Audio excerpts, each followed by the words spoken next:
We are so back, baby. Welcome back to another episode of Tri Talk. My name is Oliver Tonder. Today we have a new co-host with us, Scott Anderson. Scott, welcome to the show. Thank you so much for being here. Yeah, thanks for inviting me. Hello, everyone. Those of you guys who have listened to our previous podcast know Scott, of course, and those of you who have listened to more than zero of our podcasts know that Aneta isn't here with us today. The reason why Aneta isn't here is and the reason why we're so unbelievably late is we've just had so much going on this year. I've had my bachelor's studies that I was finishing. I submitted my thesis like about a month or two ago, and I've been working on my state exams since. Aneta has been really busy with racing the actual world tour. So has Scott. That's the reason why we brought Scott in, because Scott is a XTERRA professional who actually knows the in and out of the circuit, unlike me, who's just somebody who watches it from my desk and doesn't actually know anything about XTERRA racing. But Scott is this beautiful ginger boy who's come to the podcast to Yeah. talk to you guys about it. Scott, what do you hope to bring to the table, and what motivated you to come here and talk to us? Well, first of all, I want to say to anyone who hasn't listened to the previous episode where I was on, you should turn this off and go listen to that episode first. Yeah, and in terms of what brought me on was weird Czech guy pestering me on WhatsApp, sending me messages as like, "Do you want to do a podcast?" And I was like, "Oh, yeah, let's." I finally gave in, so here I am. Yeah, it'll be good fun, I think.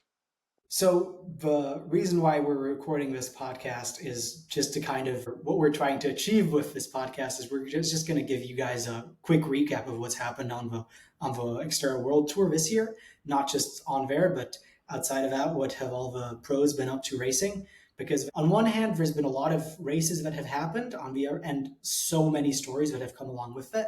On the other hand, I think we are actually able to kind of bundle it up into one big episode. That's kind of what we're going to try to do. We're going to walk you guys through each of the XTERRA race stops, talk about any of the big stories associated with them. We have a couple extra races that maybe we want to talk about, but that just happened. For example, the World Champs in cross triathlon. We think that's going to be a really interesting race to talk about for at least a little bit. So we hope we have enough substance to talk about this because this happened so long ago. But I think that it's good that we're doing this, even if we're doing it late, which we, of course, apologize to you guys for. But there hasn't been really any coverage of these races. I think, sadly, this year there's been only coverage of selected short tracks, really, within Xterra. Well, the only race that's been covered was the short track in the Yeah, USA, actually. exactly. Exactly. And the short track in Prachatica is going to be covered as well. That much I know. But sadly, the race coverage has been just, I mean, kind of terrible. But I think that's kind of something we maybe will talk about a bit later. But I think maybe we can kind of just dive into what happened right at the beginning of the season, right, Scott? Yeah, exactly. I mean, the Exeter World Cup is kind of halfway through by this point, actually. Right now, at the time of the recording, we're just a few weeks out from Canada, which is kind of the halfway stop. But maybe it makes more sense to start at the beginning. At the beginning was the race in Australia, in Dunsborough, which is like 3 hours south of Perth on the west coast, I think. I have Yeah, it no was on the idea. west coast. I No, did of not course, look at yes. the map. I'm just trying to not bugger it up here, but no, it's on the west coast, and that was at the end of March, and it was for us Europeans at least something different because we finally saw firsthand like how much travel is involved if you come from Australia, and they always do it all the time. So they come to Europe or the US several times, and I've personally learned, and I think a few other people have learned as well, travel is hard and it does take a toll on the body. There were a lot of people who got sick from the traveling. I think from the top of my head, Aneta, our co-host, ended up having a pretty bad case of sickness. Solène, I think, had some either a sickness or an injury, but she either traveled earlier, didn't she? I think because she had a race the Yeah, weekend so before. Len spent basically the first 3 months of the year in Australia, and she did 70.3 Geelong just a week or two before the Xterra race. Yeah, same as Uh, Jens. And both of them did really well. I think Solène was racing to qualify for a pro license within the Ironman 70.3 racing. I hope I'm Yeah, saying that because the correctly. French Federation made her race as an age Because the grouper. French Federation completely fucked her and didn't want to give her a license, which was unbelievable. She's the best off-road athlete in the world by far, and they were like, oh, you're not professional enough to race with us. But yeah, she needless to say, she qualified and she spent, I guess, the Australian summer there, the European winter, Yeah. and there were a lot of sicknesses. But I think maybe it would be good for our listeners to, and this is something you can say, is how different the racing environment is in Australia. Like, how do the courses differ? Because it is, I would say it's the same, right? But I think it's actually probably not. No, it's completely different. Like, I mean, of course, the whole country is different. So, like, I don't know if that's representative for all of Australia, but the specific part that we were in, people would get up at like 4:30 or 5 a.m. in the morning. Coffee shops open at like 6 or sometimes even 5:30. And then by like 2 p.m. or something, it was almost dead because, like, during the day, the heat would rise, everyone would kind of retreat indoors. And so that was quite different. And then, of course, in Xterra, the dominating factor is the terrain, right? And the terrain's completely different. So they have something that's called pea gravel. And I actually find this very funny because we've got these kind of like terracotta balls that you can put into plant pots. I don't know if do you know what I mean? Yeah, I do know what you mean. The Yeah. little, yeah, yeah, yeah. I think it Yeah, is. yeah. Yeah, pea gravel. Yeah, Basically, the entire course looked like somebody had hundreds of lorries of these big terracotta balls and just poured them out. But that's the gravel there, and it's super slippery. It's very loose in the corners, and it's quite easy to, kind of just face plant, I guess. And yeah, also the course was very different to what we have in Europe because it was like a built lap that was halfway integrated into a golf course. And there were a lot of built obstacles, wooden bridges, jumps, so pretty fun. I thought it was pretty cool. lots of But features. it's very different from the more natural riding that we Yeah, have in Europe, I guess. I was talking to you about this off air. Would you say it's more or less technical than the riding we get?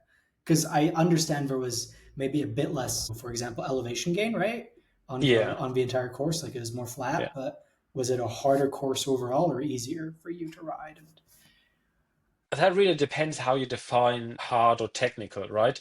Because I often feel like people say, oh, something is technical if it's like really steep, really like full of roots and kind of like um if it's like, yeah, just like blocked trails, I guess. But it's just technical. maybe if I can give an example, I think Yeah, something I've experienced is some of the downhills in XTERRA Zittau or XTERRA Germany. Or I'm not sure exactly what the name is. yeah. OZ challenge, right? Always a challenge, yeah. It's maybe not, there's a lot of fire road, but then Hmm. there's a couple of really technical uphills and really technical downhills, which kind of define the course, I would say, because they're just kind of these inflection points where things can really happen. And something, happened to me. I remember I crashed out on one of the downhills because didn't know it and I was sending it like an idiot. But I would define that course as technical, but I understand that that's just completely different to this type of racing. Yeah, funny enough, actually, I mean, I've told you this off air as well. I think it was 2 years ago, Eric Lagerström was there and he did the race. Back then it was a World Cup. And Jens Roth and me took him around the course and we showed him around. And then he obviously did a vlog about the race. And afterwards, in the video, he said like, oh, everybody was saying like this is really technical, but it's mainly just like hard fire road climbs. And at the time, I watched the video and I was like, hey, what? This is one of the most technical courses we have in Europe. What's he Yeah. on about? But now I kind of get, because I've also been in the US and rode in all sorts of places. I kind of guess I get what he means because it's very much of the course is just fire road climbs that are easy and fast. And then there's just a few bits that are very technical, I guess, but on average, yeah, the course in Australia was kind of exactly the opposite. It had almost very little fire road and was a lot of single trails, switchbacks, tight corners, and always like built obstacles, rocks, jumps. So it was not boring. Yeah. But speaking of it not being boring, I think we can kind of move on to the race. What was really a defining feature for the race was, of course, the start list and the notable absence of two names on it within the men. With Artur Serie, I think, I'm not sure if he skipped the round or if he was injured already. Either of the two. I imagine he probably skipped it and then got injured, or I don't really want to. If I don't remember. Yeah, I'm not sure either. I think he didn't register in the first place, but I think he was also injured before the race. Yeah, And he did something similar in Taiwan last year where exactly he where he skipped. skipped. Yeah, so that's Yeah. why. But maybe he was already injured. But anyway, that's going to be a recurring theme this year is we haven't actually seen Artur race a single Artur Serrier, that is, race a single Xterra race. Because he's been injured. We Yeah, but saw he's been back at the Worlds this week, he's so. been back at the Worlds, and we'll talk about that, when we talk about the Worlds. But that's just a huge feature for all of these races. Also, a notable absence here was Felix Frisier. So, therefore, in my mind, it was always going to be about Jens and Vilslov Nielsen, and how he was able to combine his preparation for 70.3 Ironman racing and off-road Xterra. Um, I'll kind of do a play-by-play through of the race.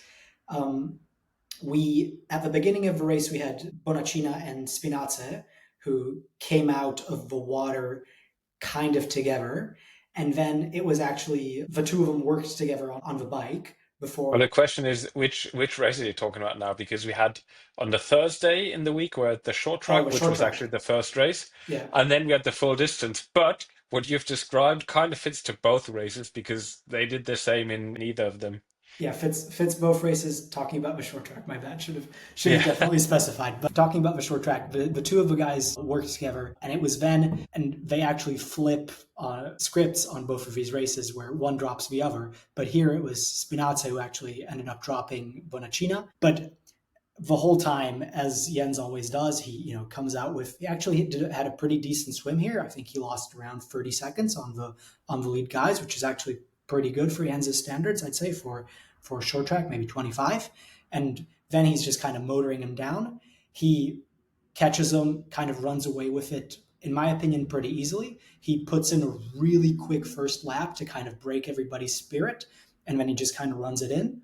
In second place, we then have Kieran, who's I'd say the local hero, of course, even though he's a Kiwi, right? Yeah, Kieran McPherson from New Zealand, that is. I feel like the local hero would have probably been Ben Forbes, though. True. Ben was incredible. Ben was really strong, and he's been really strong on the bike this entire season. But I think we'll get to he places well on the long course. We'll probably get to him then, Yeah. right? And then just to highlight a couple more names, Spinazza actually ends up holding up for third place, which is really nice result for him. He's relatively young within the Xterra field, and I think this was his first podium. He was really happy about it. Artur Forestier comes in fourth, and Bonacina actually ends up holding on to fifth place. I think he was actually really close to being caught by Forbes towards the end of the run, but it was good. But he didn't actually. I remember he had a crash here, and when he was sending me a couple of his voice messages, I was worried about him having some concussion, but actually I think he ended up being good in the race afterwards as well. So hopefully he was all right. Somebody who we should maybe mention, there was apparently, actually I'm not going to mention the crash, so maybe we can move on to the women's. Yeah, maybe Scott, do you have anything to add to the short track, because you raced for short track, right? So from your perspective, anything that happened? Yeah. I mean, I don't think I can add much to what you said. I mean, the only difference is that I was in the group on the first lap when Jens came flying past and Ben Forbes came flying past as well, and then I just kind of tried to hang on to the train for dear life. And yeah, at that point, the race kind of starts close together, especially on like the first lap of the bike, but then it just drags out, and people tend to do their own thing when they drop off, I guess. And at that point, you don't really get to see much of the other people's race because you're trying not to die essentially, and then there's just not that much happening around you.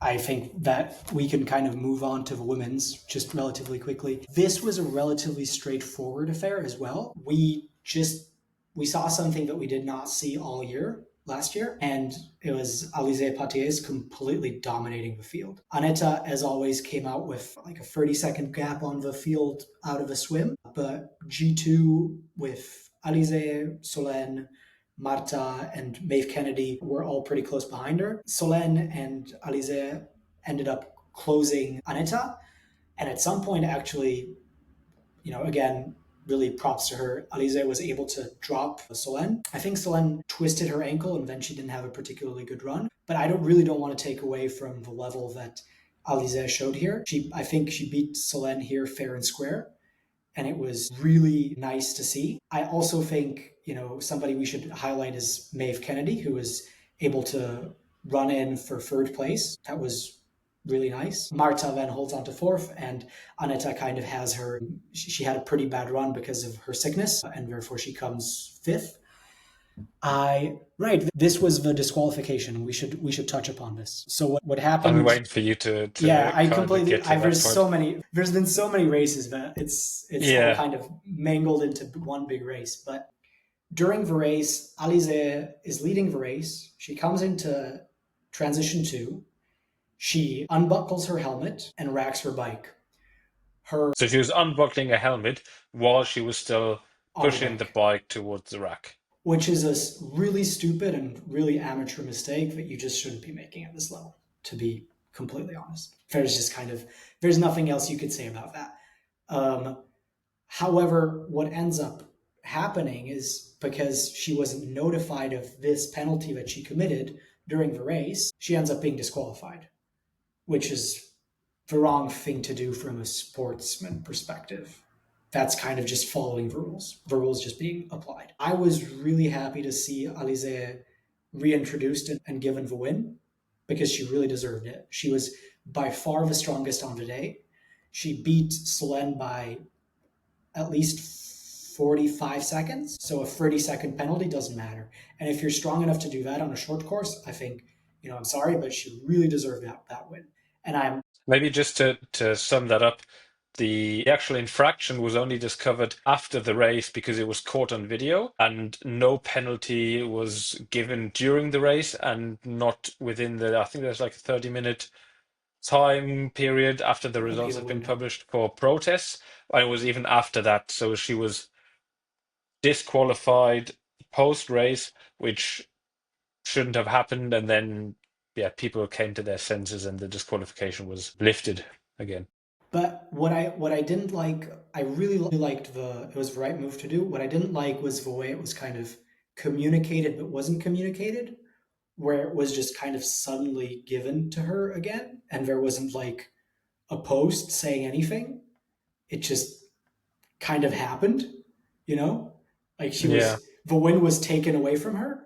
Nothing was said. XTERRA announced Solène as the winner. Solène said, I didn't win. I wasn't first. Which is And fair game as well. I mean, it takes of takes a course, bit of integrity to do that. of course. But then she was given the win again, and it's just kind of everybody pretended nothing happened. So it would have been nice to kind of, and I think it's a sad thing to look at. Sebinev, who was disqualified last year in the States for a similar infraction for putting his helmet not inside of a box, which is, I think, No, that can't be because we didn't have any boxes in the US. is Canada, I think, is Quebec. Oh, yeah, okay. Yeah, and then he ended up having his points stripped away from that, and it would have changed his World Cup ranking, and Yeah. nothing was done, right? So I would like to kind of see this be more transparent to the future and to keep this behavior, but make it more transparent and just communicate it better. But it's good behavior, but we would like to see more. That's enough said about what happened during the short track. Kind of dominant performances from both Jens and Alizé, which were really nice to see. But Scott, you were in the full distance. Kind of, can you walk us through how that day went and kind of what the whole thing was about? Yeah, the day went pretty early actually. So I think the start was some 6:30 or 7. It was pretty early in the morning, so people were like getting up at 5. And I remember vividly riding down like a bush highway in the complete pitch dark because I didn't have any lights or anything. I didn't really think about that, so I had to like use my phone torch so I could see a little bit. And then it was a split transition setup. So you went to T2, put your shoes down, your running kit, etc. Went down to T1 to the beach, set up the bike, and then it was just the usual kind of stuff. You do a bit of warm up, have a look at the water, and sooner than you know, you're being called up for a lineup, and then yeah, you kind of start. It's pretty cool because it's one of the nicest ocean swims I've had. There was quite a bit of wind on the day, and on yeah, the swim kind of went the same as the short track. You had the Italian Michele and Federico. They were just pacing off the front. I was actually trying to catch Federico's legs because I kind of had a gut feeling that they would try to distance themselves from the main field, which is interestingly something they don't usually do. And I don't know if we have time to quickly dive into this, but Yeah, for I'll sure. talk about it Go ahead. anyways. If not, you can cut it out. I think the reason that, for example, Michele doesn't always swim as hard as he could is because he will just end up dragging a lot of his competition along with him because they will be strong enough to swim with him, and then he just gets out of the water exhausted, and he probably knows that there are some stronger bikers than him. But in this instance, people like Félix Forestier or Arthur Serrier, they weren't there. So it would make sense for them to push really hard to get a break in so they could kind of get away from everyone else. And that's exactly what they did. I didn't get his wheels. I think I got Arthur Forestier's legs in the swim, and then yeah, I was kind of in the main pack with all of the other guys. So I remember Arthur was there, of course, Kieran, Jens, Emil. Yeah, and we swam the 2 laps and then it was onto the bike. It was, as you said, Spinazza came out with Bonacina out of the water, a little bit, tiny bit behind him. And just to kind of give a really quick rundown of the race, Michele actually is able to lead the entire bike. And I think this is and it's a race of two people, essentially. It's a race between Michele, who has a gap off the swim and off the bike, and of Jens, who has to close that gap on the bike and on the run. And I think the only thing that's really tactical here that we should talk about within this race is Spinazza comes out of the water, I think 30 seconds behind Michele or something. I think that, and Michele loses this race by around 40 seconds to Jens, roughly. I also think that he gives up a little bit towards the end, which is actually really close considering how good of a runner Jens is and how big of a difference you would kind of expect between the two of them. I think that Michele should have waited for Spinazza, should have pulled him on the swim, even for the second lap, because then he has him on the bike. And, he spent, like over an hour on the bike alone. He had nobody to help him with, right? And on a relatively flat course, just taking turns. Yeah, I maybe perhaps one thing that I'd like to add to this is the second part or so was a 2 loop bike course, and the second half of the loop was really, really twisty.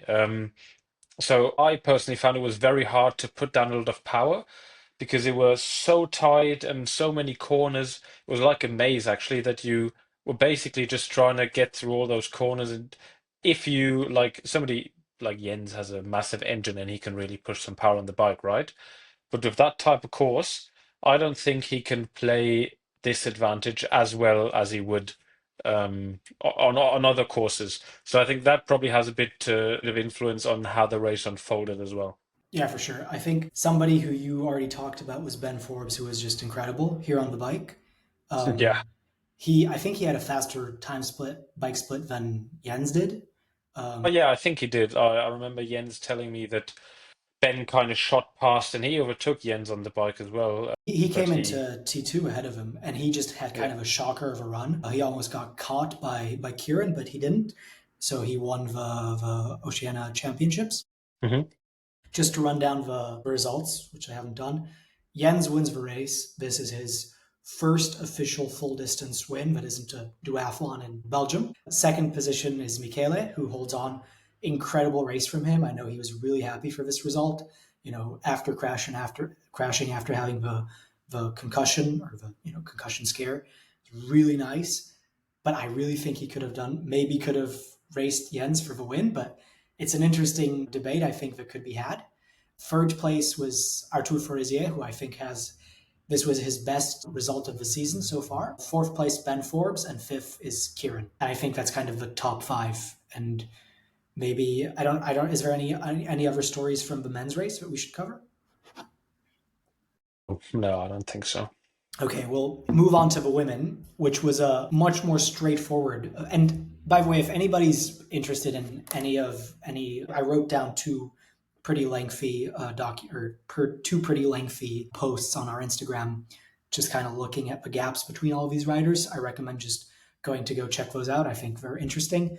The women's is kind of as straightforward of an affair as it gets.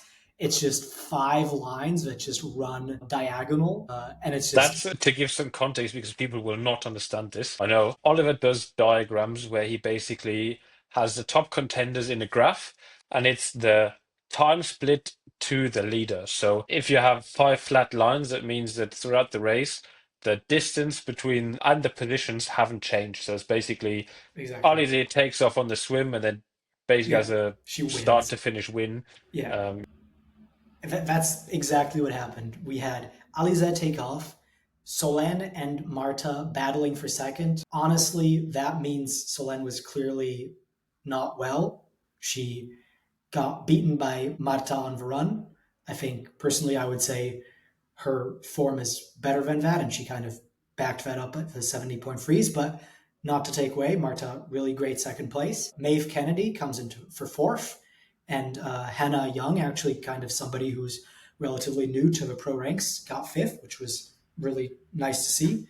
But this was kind of a extremely straightforward race. Alize, really good level, kind of very clear racing, really nice to see. Marta, also really nice. Solène, maybe not her best race. And I think Aneta not starting Aneta didn't because of race. because of the illness.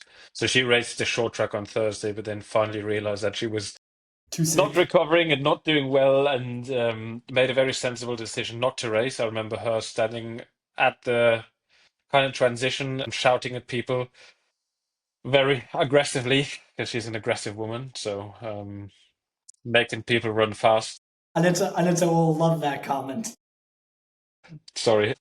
Okay, should we move on to Greece? I mean, I would love to Yeah. talk about New Zealand and what Yeah, but happened there, but nah. I don't think we'd have time. Yeah, I just realized like we're already at over half an hour. Yeah, The reason Ollie mentions that is because a few people went to Kieran's home in New Zealand. We had a good time, raced XTERRA Rotorua. But that's a different story. You can check yeah, my YouTube if you want to have a look at that. you should. But You then, should. Racing exactly. Scotsman. Just plugging my own channels here, cheekily. After Australia, the next stop was Greece. Greece was about 4 weeks later. And Greece is a race that is probably the only race that's close to a big city. It's about 20 minutes south of Athens, and it is a sea swim as well. It is a very rocky bike course with a few brutal climbs on the run. I mean, the run's basically vertical uphill without any given path. You just kind of climb over boulders, or it's like fast fire road. There was no short track. It was just a full distance race. Sadly, again, no coverage. So we're just kind of going off the results and what we've heard about the race. But there was, for the men, there's really one big story, which is Jens again had a really good swim and actually managed to catch the group really early on the bike. And when I was looking on this on my Instagram reels, because this is how you follow XTERRA Racing, is you watch Instagram reels between the million reels that are uploaded, one of them is interesting, is exactly what you want to see. So Jens catches him really early, and I was like, holy shit, he's about to go win and beat Felix, who turns up to the race. I don't know if Jens overpaced the bike. I don't know if he tried to break him on the bike and break away, or if he was trying to trust his run, but he goes to a run with Felix and just loses. Felix was faster on the uphills and just really, really impressive. He wins. Jens comes second. Let me just look at results really quick. Felix Fourisier wins. Jens comes second. Artur Fourisier comes in for third. Again, matching his best result this season. Really nice at the beginning. Sebastian Neff fourth. Ben Forbes fifth. And Sebi Carabin, Michele Bonacina seventh. I think kind of the names there show you how strong of a mountain biker you have to be for this course. Felix, incredibly strong. Jens, incredibly strong. Sebastian, Ben Forbes, and Caraban, all incredibly strong on the bike. And for Ben Forbes and for Caraban, I even had written down how incredibly strong their bike splits were in some of my sheets. That's kind of, I think, everything I have to say about the men's, because I wasn't there and I didn't see it. Anything you have to add from the day, from your experience? Just that it's extremely brutal. Like, I know the reels that you're talking about, and if you see how there's a reel specifically about Jens and Felix running up one of those steep banks, And for fighting walking, each other. Yeah, exactly. And it just looks really slow. But dude, if you'd have trouble walking up there, so them actually running and not like walking or trying to power walk or something, it's just yeah, it's very impressive. ridiculous. And in the women's, we kind of had a very straightforward affair.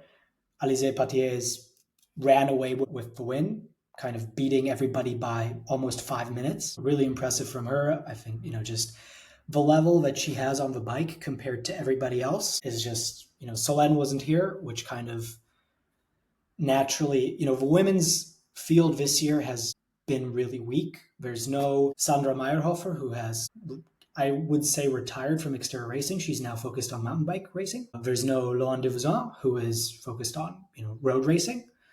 Solène has started focusing on road racing, and so it's just kind of Alizé left. I really don't want to take away from her results because she has such incredible form and she goes on to back it up in a number of different races against good competition, but kind of a competition isn't here.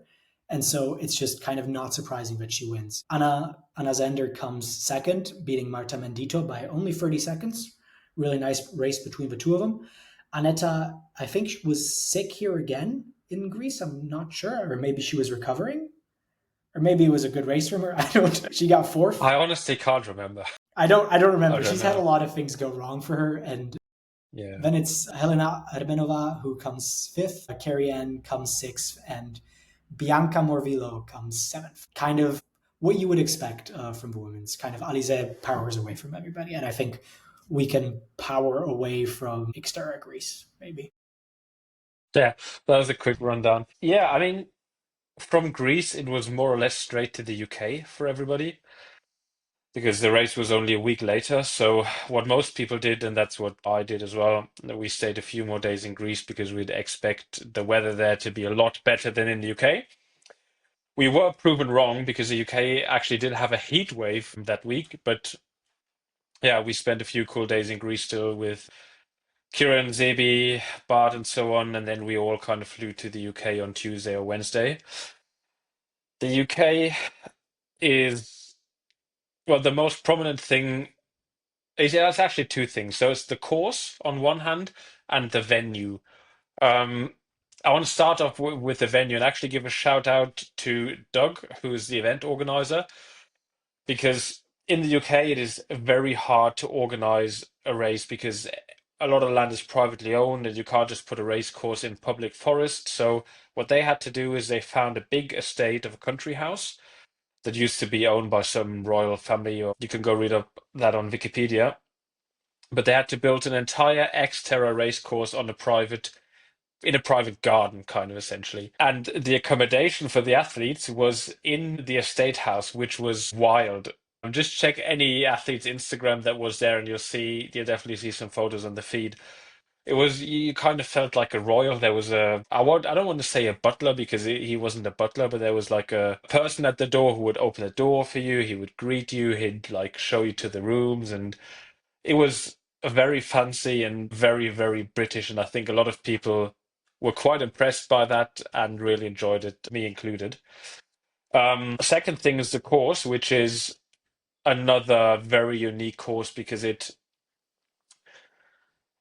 the nature of the estate, which was a lot of grassy meadows and maybe some slight forest, but there were no like technical mountain bike trails in the sense of natural technical and no built jumps or anything. So it was hard for them to make an interesting course. And it was kind of like a cyclocross course. It was very fast, some climbing, a lot of fast turns, and it was good to ride. I really enjoyed it. But it changed the race dynamics a little bit as well, because I think now there was more value on the swim because you would be in a more profitable position to ride with the group if you're a fast swimmer, and it was almost like road racing. And because I was ill on the day and I didn't actually race, Oliver will tell you now how everything unfolded. I don't know. I don't know if I know well enough, but I think exactly what you said is the course changed the dynamics of the racing to a really big degree, where I think that the results that we look at here are really not representative of a traditional Xterra race, where you look at the men's top seven, they're separated by 5 minutes. That's nothing. That's absolutely nothing within an Xterra race, right? Like usually the top seven is, I'd say, 10 minutes apart at least, right? Yeah. And Well, so usually you have like two or three people in the front who are close together, and then it just drops off. exactly. You have like these little tiny groups that form. Here it's everybody's super duper close together. And I think that's because of a number of things, but mostly due to the race dynamics where everybody kind of rides within a group. And so kind of making a big difference on the bike is difficult. If you look at the bike splits, they're all relatively within one another. What ended up happening was Felix again ran away with the win. No Jens here to bet to compete with him or Artur. It was actually Will Draper, somebody from the UK, a name I've Yeah, never. maybe let me just it doesn't make sense from the kind of storyline here, but maybe let me just get in here with something. There are quite a few British athletes there, and like Will Graves was one of them. He's I'd say a well-known British middle and long distance athlete. And a lot of the Brits are really fast swimmers. So I remember in the morning, I actually made my way down to the start to watch the others race. And at the Australian exit, after the first lap of the swim, the order in which people came through was really weird because you had some people, like, I remember, I'm not sure if it was Michele or Federico, one of the good swimmers was pretty far back. And then you had some other people who are usually a bit further back, way to the front, and it was just weird. It didn't kind of seem right, I guess. It was a bit mixed up. And then you saw on the bike a big pack that was forming. At the front of that was Zebi Neef, who Was I guess trucking. kind of yeah, he wasn't right in the front on the swim, but he kind of came from the back, just caught everybody up, and I think a lot of people just drafted him, and he actually established this group in the front. And I spoke to him after the race as well. He was just sending it down. He was trying to run everybody down on the bike.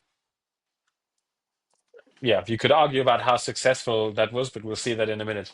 Yeah, he ended up getting fifth place, which I think is pretty good for Sebi, kind of where you'd expect him. Maybe it's really hard for me to kind of judge, as you say, Will's shape, who got second, kind Yeah, of. he's not an ex-Terra regular. Yeah, exactly. So, but I guess usually I say people who don't race Xterra and are just regular triathletes have a hard time adapting and coming to Xterra, even though they're top level racers, because the fatigue is so high. I think the bike here was relatively easy and a much more road like affair, meaning there was so much less fatigue built up, meaning that you could actually come from the road and kind of compete. But Artur, third place again, third place this year. I've completely underestimated him. Third time, on the podium. Elliot Labordette, Sebini fifth, Michele sixth place, and our mate Morgan Rhodes in seventh. Really nice from him. Yeah, he is a good race. On the women's, I don't really, again, remember necessarily exactly how the racing played out, but it seems to have been a similar affair where Aneta comes out with a gap on everybody else. Alize ends up catching her on the bike. They ride together. Alize rides away from her. Aneta comes in second. Then Ayla Headley comes in third. Marta, fourth place. Romy Spidler comes in fifth. Carrie Ann sixth. Another consistent result from her. Nice to see. And seventh is, I really don't want to mess up this name, Mia Padmanabhan. I hope I didn't do that terribly. Yeah, it's a hard name. Yeah, But I she think come it, I think it was actually Mia's first elite race, if I'm not possible. I'm mistaken. not familiar with her.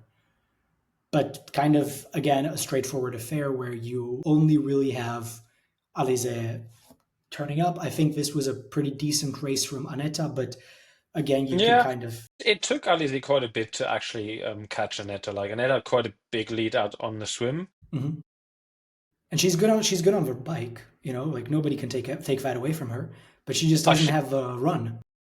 I think she swam together with Ayla because I remember there were two Yes, girls yes, coming she out at did. the front, and then she just sent it off on the bike, and you could see that towards like the end of the bike, Alize was closing in. Yeah, Aneta was like trying to really push it on the bike. But nice result for all the girls, and I think we can move on to the last stop Yeah, of the yeah. calendar. Well, the last stop So so far, far. After the race in the UK, the trend of perpetual traveling continued. This is the third attempt of me trying to actually get that right. Because 2 weeks after the UK race, we had the World Cup in Alabama, in Oak Mountain in the USA. And for most people from Europe, that means to go there a bit earlier because of the time difference, etc. In Alabama, we had a lot of heat in the days leading up to the race, but around race day, we had thunder, we had lightning, we had rain. It was generally very wet. And interestingly, or probably the most prominent weather memory I have was the start of the main race being delayed because they had a thunderstorm coming in.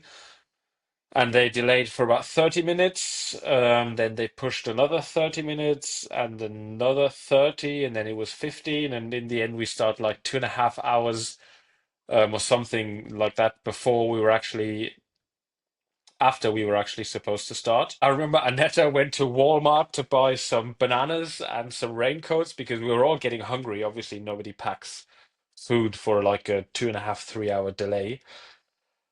The race course kind of looked as you'd expect. It was very wet. A lot of the trails were like riverbeds. We had a few trees that fell over, which is because the ground kind of gets really soggy and then the heavy trees just kind of fall over, as we were told at least. And that made the course in the US very interesting because it's a very mountain bike kind of mhm. course. Like old school single trails, a lot of rocky sections, a few built obstacles, but not many. And with everything being really wet, it kind of just adds a little bit to the technicality. Yeah. What strikes me about the course here in the US is if you look at the times of the guys in the top 10 on the bike, they all are extremely similar. All of them are around an hour 30, uh, give or minus pretty much three guys in the top 10. Everybody else is a minute 30 within 20 seconds, which I wanted to ask you, how do you feel like the course compared in terms of difficulty to like the UK where you guys just came from? Because there, again, you also had a course where kind of a lot of guys had a similar time on the bike. It's much more difficult, I'd say, in every aspect you can think about, because I think it's physically more demanding because they have a few longer and harder climbs. It is definitely technically more demanding. And yeah, I'm not sure why so many people had very similar times. I was a bit further back to the race. I don't really see what's going on at the front, so I can't tell you if it's because everybody was riding in groups. Well, there was a to kind of actually get to the race. In the men's race, there was a really big group that formed at the front of the race, including Felix, Sullivan Midal, Sebastian Neff, Kieran, Michele, Artur Forzier. I think Caraban was probably in there at some point. What ends up happening is they ride together for a little bit, and Sebi Neff actually goes off the front. He creates about a 20 to 30-second gap, he thinks. He crashes into either a spectator or somebody who was on the No, no, no, no, course. no. I No? remember because I remember speaking to Zeb in the parking lot after the race and he was fuming. The race was in a state park, right? And within the state park, they have like walking trails and they have like distinguished mountain bike trails. And somebody got in there with an e-bike, some like recreational rider, and he just went into the race course and must have ridden into Zebi somehow. So yeah, it's a bit absurd, actually. So basically he ends up affecting his race. Sebi ends up getting caught by the group behind him, and then it just ends up being a foot race.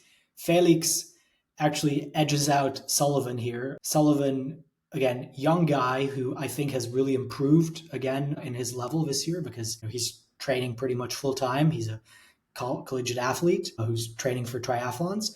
But I think that when you put a young guy who does traditionally road triathlon on a difficult course like this, he just cannot perform because he doesn't have fatigue resistance. This is exactly what you saw last year. He won the short track in Molveno, but just wasn't that good in the long course. And it's not because he's not good the next day, it's because he doesn't have the fatigue resistance, right? Like full distance just requires a different type of effort. So Yeah. anyway, so Felix wins the race. Sullivan comes in pretty close behind him, 30 seconds. Awesome result by him, second place. Sebastian Neff, awesome result to see, third place. Really nice for Sebi. This is his first podium, I think. Definitely this year, I think, if ever. Kieran, another really nice, consistent result, fourth. Michele, great result in fifth. Artur Fouresier, sixth. Sebastien Carabin, seventh. And that's kind of what I'll run at down of the top 10. I don't really have anything else to say about the long course for the men, and I guess we can maybe move on to the women's. Seems like this was more of the same, pretty much. I'd say The graph is parallel again. Yeah, the graph was parallel. Nothing has changed. Alizé Patier wins by 5 minutes or 4 minutes ahead of Aneta. Aneta comes out with a gap on the swim. Blah blah blah. Alizé rides her down on the bike, puts 5 minutes into everybody on the bike, and then runs away. Romy Spudler comes in third. That's a really nice result from her. Definitely her first podium of the World Cup. Emma de Croo, fourth place. Really nice. Susie Snyder, fifth.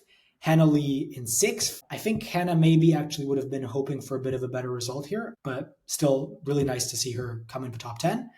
And Katie Button in seventh.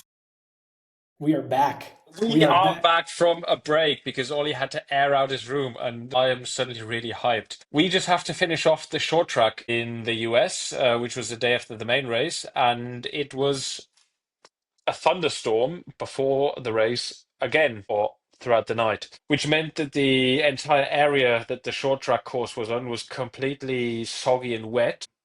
It was even worse for the men because the men started after the women, and the women were really inconsiderate and they just rode everything to shreds, and it was terrible to ride. And I just want to get that off my chest. Now, in all seriousness, I think Scott, you can actually run down what happened in the women's race because you will know from your memory.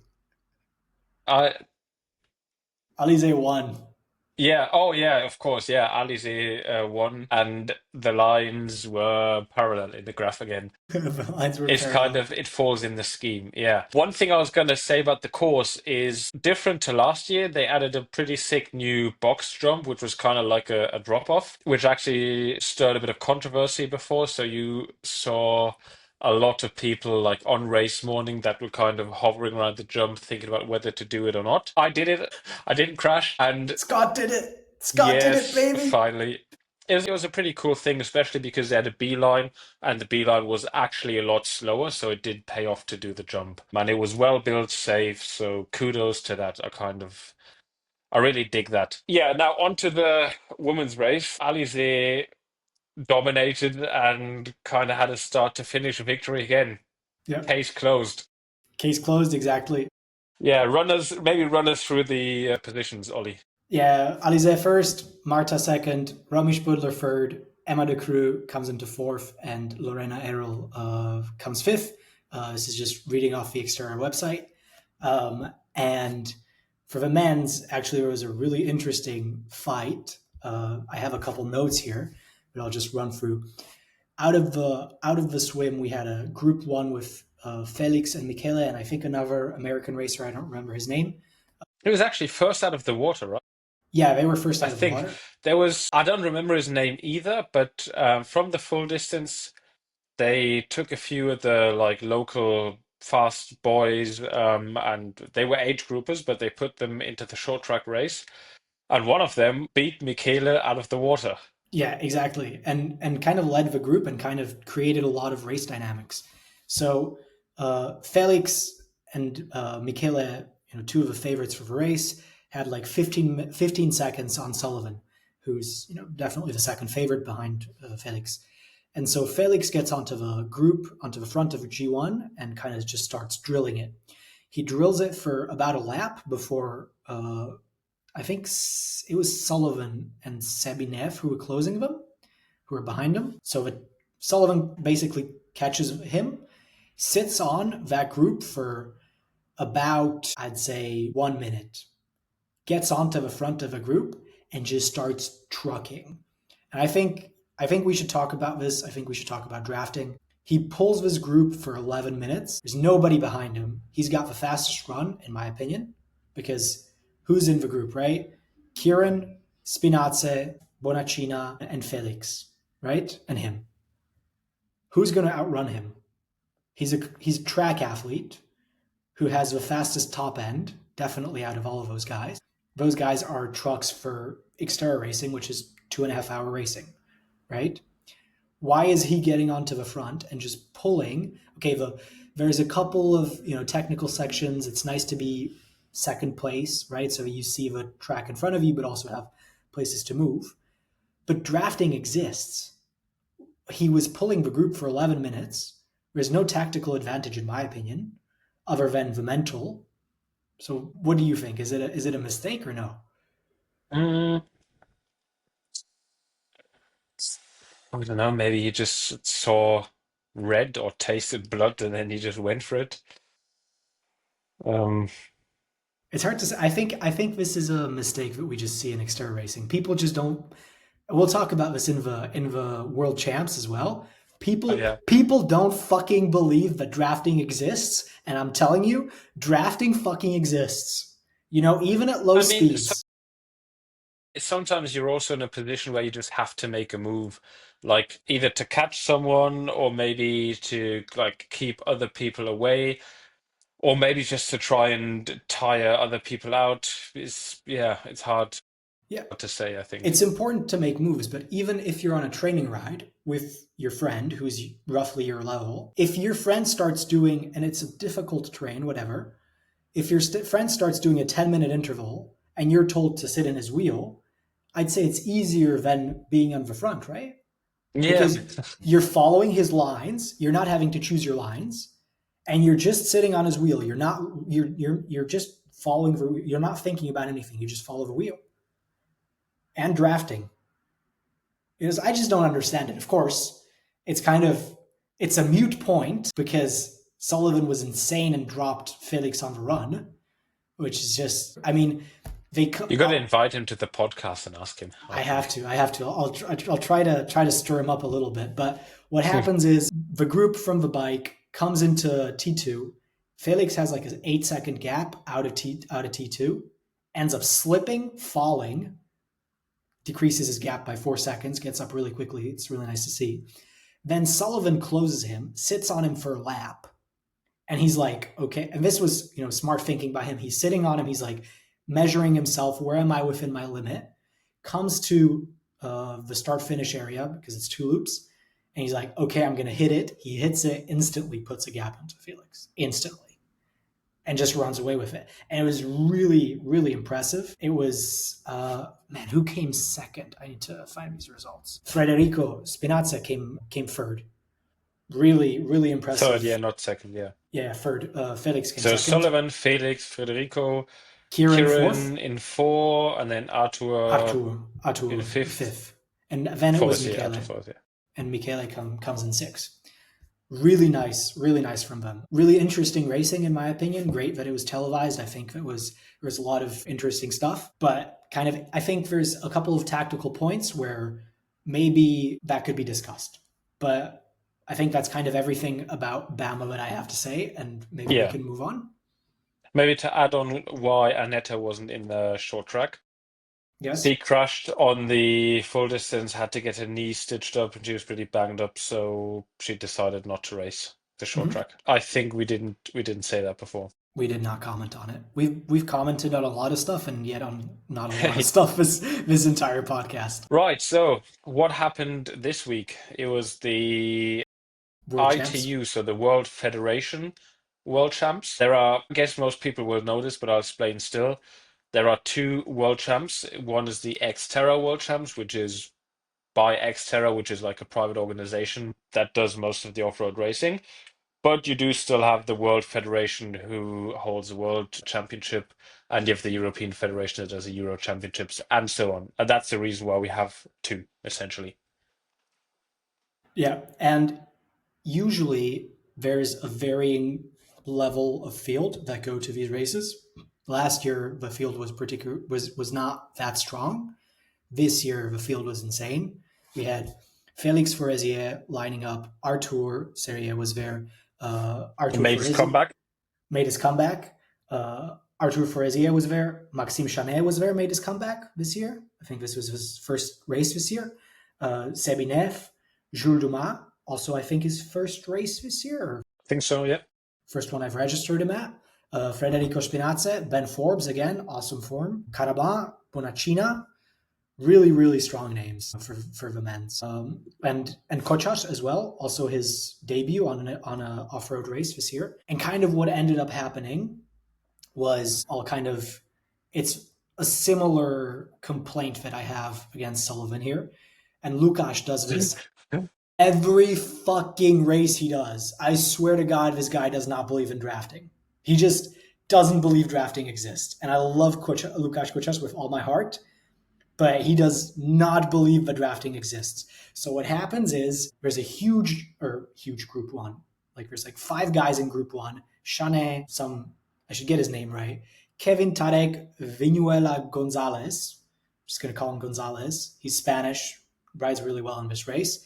Artur Serie and Felix Forezier.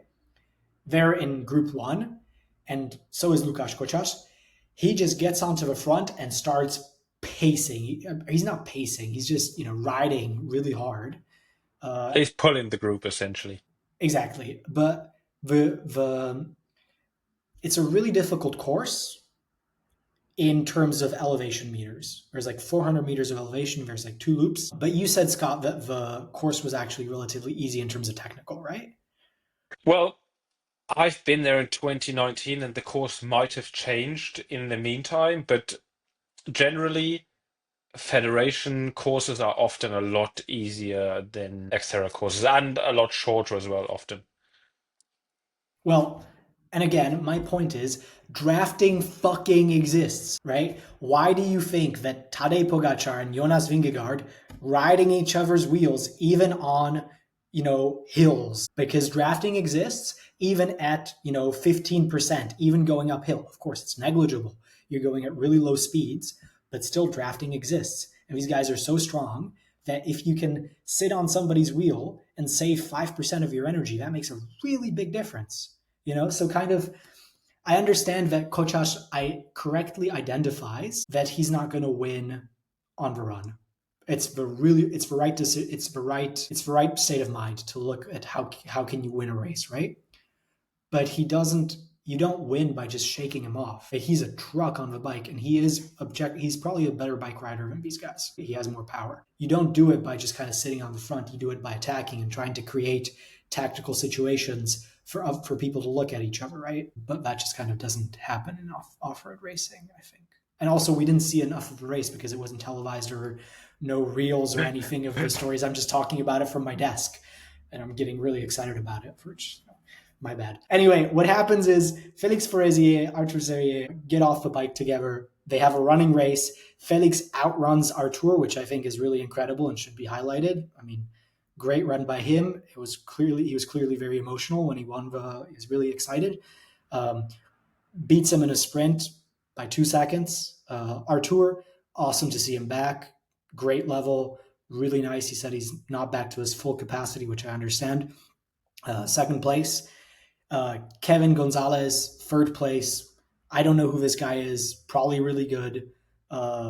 Really nice performance. Lukáš Kochas, he's in a disappointed 4th place, because I know he was talking about he cramped and he was really supposed to hold on to 3rd place, but kind of that's the game. Maxime Chanet, again, this guy is so fucking underrated. He shows up on all of these races and just puts up incredible performances, and he's such an athlete. 5th place. Artur Forezier, 6th. Sebastian Neve 7th, Jules Dumas 8th, Frederico Spinazza 9th, and Eneko Cativilia, I probably fucked that name up, 10th. But really, the field here was super strong, and it was nice to see kind of this type of racing. I think the main reason that you see such a stacked field in the Worlds this year is because it's in Europe.